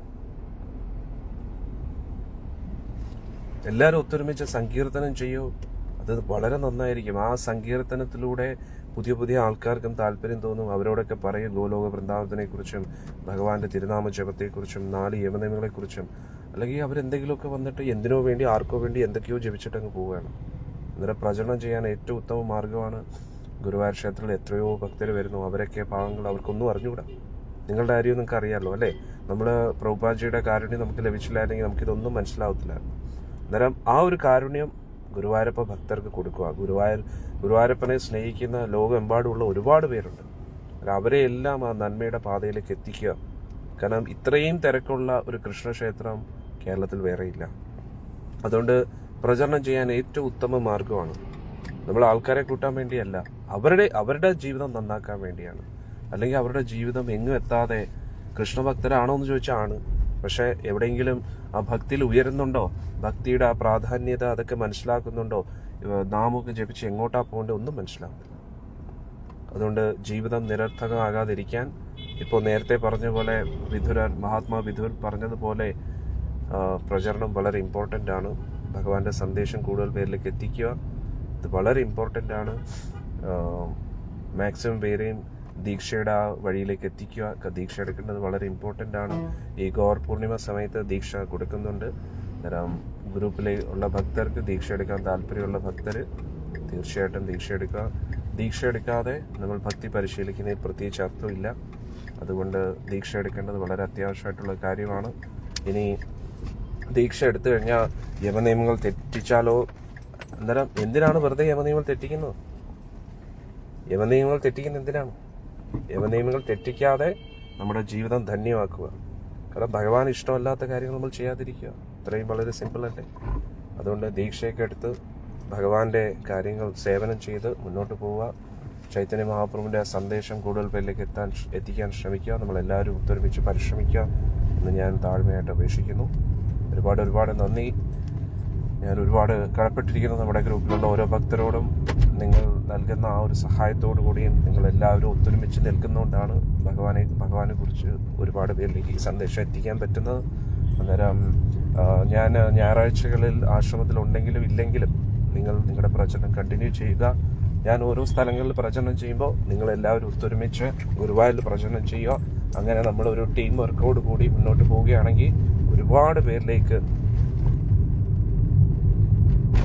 പേരിലേക്ക് നമ്മുടെ ഭഗവാന്റെ സന്ദേശം എത്തിക്കാൻ പറ്റും എന്നാണ് നമുക്ക് മനസ്സിലാക്കാൻ പറ്റുന്നത്. പിന്നെ ഈ ഗൗർ പൂർണിമ വലിയൊരു അവസരമാണ്. ദീക്ഷ എടുക്കാത്ത ഭക്തർ എത്രയും പെട്ടെന്ന് ദീക്ഷ എടുക്കുക. വലിയൊരു അവസരമാണ്. ഇത് വെറുതെ കളഞ്ഞു കുളിക്കരുത്. ഇങ്ങനെയാണ് അങ്ങനെയാണെന്നൊക്കെ പറഞ്ഞിട്ട് ഇരിക്കരുത്. ദീക്ഷ എടുത്ത ഭക്തരോട് ചോദിക്കൂ. എത്ര നല്ലൊരു കാര്യമാണ് ഭഗവാന്റെ പരമ്പരയായിട്ട് കണക്റ്റ് ആകുന്നത്. അതുകൊണ്ട് മാക്സിമം ഭക്തരും ദീക്ഷ എടുക്കൂ. ദീക്ഷ എടുക്കാൻ താല്പര്യമുള്ള ഭക്തജനങ്ങൾ ഗ്രൂപ്പിൽ അറിയിക്കൂ. ഗ്രൂപ്പ് ലീഡേഴ്സിനോട് അറിയിക്കൂ. ആ ലിസ്റ്റ് വേണം കേട്ടോ. അന്നേരം സീതാ മാതാജി, ലളിതാ മാതാജി എത്രയും പെട്ടെന്ന് ദീക്ഷ എടുക്കാൻ, ഈ ഗൗർ പൂർണിമയ്ക്ക് ദീക്ഷ എടുക്കാൻ താല്പര്യമുള്ള ഭക്തർ നേരത്തെ ലിസ്റ്റുകൾ തരേണ്ടതാണ്. കാരണം അതിനനുസരിച്ച് ദീക്ഷാമാല നമുക്ക് റെഡിയാക്കണം. അതുകൊണ്ടാണ് എത്രയും പെട്ടെന്ന് അതിനെക്കുറിച്ചുള്ള പേരുകൾ ലിസ്റ്റ് നൽകേണ്ടതാണ്. ഹരേ കൃഷ്ണ. ഇന്ന് വന്ന എല്ലാ ഭക്തജനങ്ങൾക്കും ഭഗവാന്റെ അനുഗ്രഹം ലഭിക്കട്ടെ എന്ന് പ്രാർത്ഥിക്കുന്നു. ഇനി നമുക്ക് അടുത്ത സത്സംഗത്തിൽ കാണാം. ഹരേ കൃഷ്ണ. ഇനി ഞാൻ ഇവിടുന്ന് കോഴിക്കോട് ഒരു ബോധാനന്ദ ആശ്രമമുണ്ട്, അവിടെ പോവുകയാണ്. അവിടെയാണ് ഇന്ന് രാവിലത്തെ സത്സംഗം. അതിനുശേഷം വൈകിട്ട് ഒരു സത്സംഗമുണ്ട്. അത് കഴിഞ്ഞിട്ട് പറ്റുമെങ്കിൽ ഇന്ന് അല്ലെങ്കിൽ നാളെ രാവിലെ നേരെ ഗുരുവായൂരിലേക്ക് പോവുകയാണ് കേട്ടോ. ഹരേ കൃഷ്ണ. ഒരുപാട് നന്ദി. ഹരേ കൃഷ്ണ.